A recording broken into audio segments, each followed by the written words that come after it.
I will show you how to add dramatic colors to your images by using special blend modes in Photoshop. Go to Adjustment Layer and choose Solid Color. For this example, we will choose purple color. You can choose a different color depending on your image.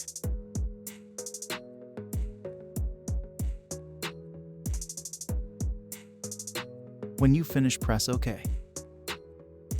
Change the blend mode to Hard Mix. If you decrease the opacity, it doesn't make sense. However, if you decrease fill, it starts making sense.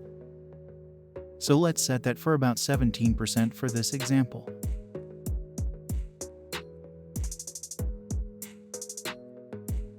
Here's the before, here's the after. That's it. Hope you liked it. Subscribe to my channel for more tutorials. You can show support by buying super thanks under each video in my channel.